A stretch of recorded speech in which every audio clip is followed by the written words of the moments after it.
Understanding. Can you carry me in English?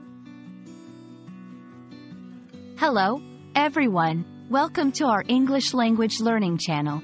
Today, we're going to explore a very interesting phrase. Can you carry me?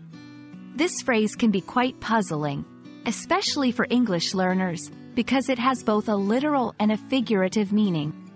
Let's dive in and understand when and how to use it effectively. The phrase, "Can you carry me?" is primarily understood in its literal sense. It means physically lifting and holding someone else to move them from one place to another. This is commonly used in contexts where someone is unable to walk or needs assistance, like in case of an injury or when talking to a child. Example: a child might say to their parent, "Can you carry me?" after getting tired from walking. Interestingly, "Can you carry me?" can also have a figurative meaning. In informal settings, it's used to ask for help or support in a situation. This could be seeking assistance in a project, needing guidance, or wanting someone to take the lead in a difficult scenario. Example: in a team project, if someone is struggling, they might say, "I'm really lost with this task. Can you carry me?"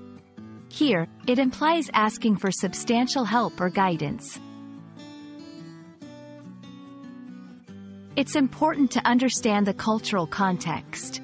In some cultures, asking someone to carry you might be seen as too direct or demanding, especially in professional settings. It's more common among friends or in casual situations. Always consider the relationship and setting before using this phrase. If you feel that "Can you carry me?" might not be appropriate, there are alternatives. 1. Can you help me out? 2. I could use some assistance. 3. Would you mind giving me a hand? These phrases are more universally accepted and can be used in both formal and informal contexts. That's a wrap on the phrase, "Can you carry me?" We hope this video helps you understand not just the literal meaning but also the nuances of using it in different contexts.